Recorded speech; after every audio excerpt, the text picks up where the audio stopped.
5ই আগস্টের পট পরিবর্তনের পর মানুষ মনে করেছিল গণমাধ্যম স্বাধীন হবে, অবারিত হবে, সবাই যার যার মত প্রকাশ করবে। সেটা কি হতে পারছে? এটার উত্তর হলো দুইটা, পেরেছে আবার পারেনি।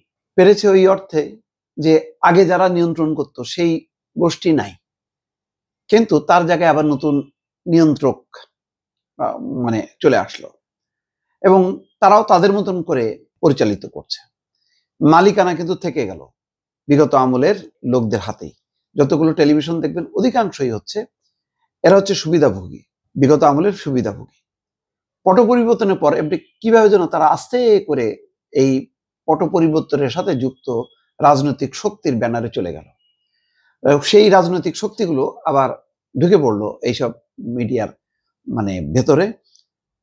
কিন্তু ওই যে বললো যে এখন মিডিয়া স্বাধীন, আমি একটা টকশোতে বলছিলাম যে গণমাধ্যমের স্বাধীনতা আরো করুণ হলো, কারণ মালিক থেকে গেল আগের আমলের দৃষ্টিভঙ্গি, তাদের সবকিছুই আগের, কিন্তু নিয়ন্ত্রণ করছে আবার নতুন কর্তৃত্ব।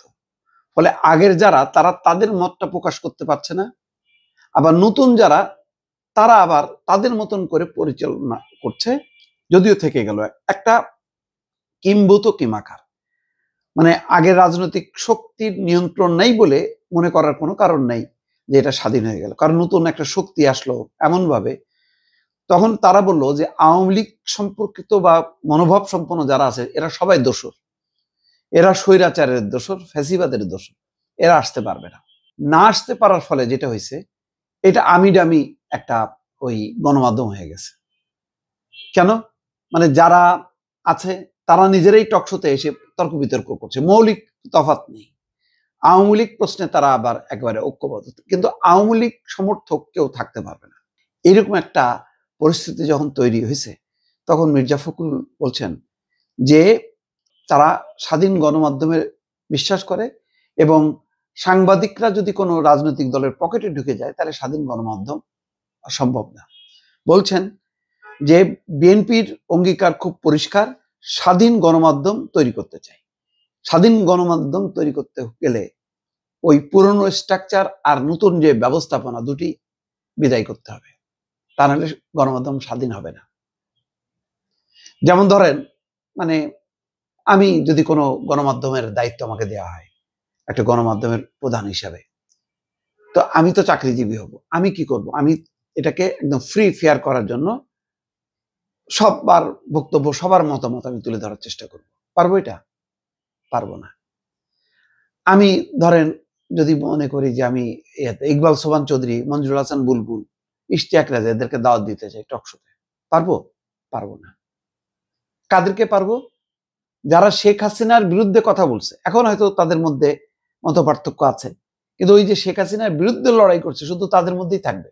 কিন্তু শেখ হাসিনার সমর্থক যারা, যেই সমস্ত এই সুশীল সমাজ, বুদ্ধিজীবী সমাজ, তাদের আমি সমালোচনা করি সত্য, কিন্তু তাদের গলা চেপে ধরবো, তারা কথা বলতে পারবে না, এটা তো হইতে পারে না। তাহলে তো এটা আর এক ফ্যাসিজম।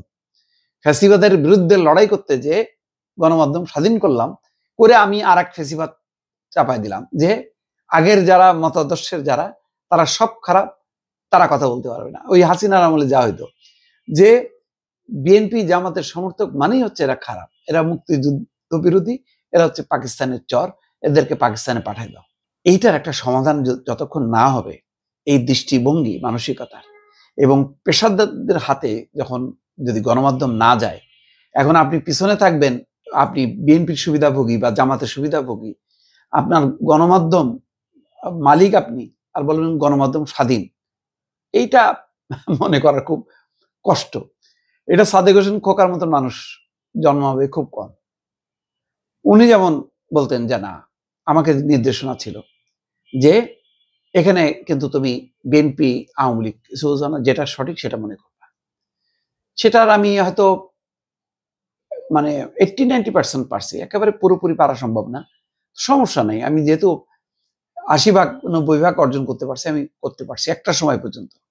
কিন্তু দিনকে দিন যখন নাকি নির্বাচনটা আস্তে আস্তে হইতে হইতে ওই আমি ডামি নির্বাচন, দিনের ভোট রাতের নির্বাচন হয়ে গেল আস্তে আস্তে, যখন কর্তৃত্ববাদী শাসন ব্যবস্থা আরো চেপে বসতে থাকলো, তখন গণমাধ্যমের স্বাধীনতা নাই, আমানতার মানুষও ছিটকে পড়ে গেল, আউট, থাকতে পারবে না। ওই যারা চুপচাপ ছিল তারা থাকতে পারবে। কারা জানেন? ছাত্রলীগের মধ্যে আশ্রয় নিয়েছিল না শিবিরের লোকজন, বা আওয়ামী লীগের মধ্যে জামাতের লোকজন, ওইভাবে যদি ছিল, ওইভাবেই টিকে ছিল কিছু লোকজন। আমি আর আজকে এই বিষয়ে আর কিছু বললাম না, অনেকে বিব্রত হবে। তারা ছিল, তারা থাকতে পারে, কিন্তু আমানতের মানুষ পারে না। তাই আমাকে অসম্মানিত হয়ে চলে আসতে হলো দর্শক। সুতরাং স্বাধীন গণমাধ্যমের কথাটা আজকে দেখলাম বিশাল, এই যে ব্রডকাস্ট জার্নালিস্ট সেন্টার, দেখেন এইটারও জন্ম কিন্তু সেই একটা স্বৈরাচারের গর্ভ থেকে, এইটারও জন্ম গর্ভ থেকে, সেই গর্ভ থেকে এটাকেও ব্যবহার হয়েছে রাজনৈতিকভাবে। সেই প্রতিষ্ঠানের এতে আজকে সবাই আসছে, টেলিভিশনের এদের আসবে না, সবাই তো আসবে, কোনো কেউ বাদ নেই। এসে লম্বা লম্বা কথা হবে, বলবে যে না সাংবাদিকরা কোনো রাজনৈতিক দলের পকেটে ঢুকবে না। এটা হয়তো এটা আকাঙ্ক্ষা, মির্জা ফখরুল ইসলাম আলমগীর এই বক্তব্যকে সমর্থন করছে, এটা আকাঙ্ক্ষা, কিন্তু এটা বাস্তবায়ন মানে এই 1 বছরে তো আমি দেখলাম না। এই সরকারও পারলো না, কোনো কিছুই পারলো না, কোনোটাই পরিবর্তন করতে পারলো না। তা আগামী দিনে যে রাজনৈতিক সরকার আসবে তারা কি পারবে? এখনো পর্যন্ত কি তাদের এই 1 বছরের মধ্যে কি তাদের সেই অ্যাক্টিভিটিজ এর মধ্য দিয়ে তারা কি প্রমাণ করতে পারছে? পারে নাই। শঙ্কাটা শেখেনি যে কি হবে তাহলে।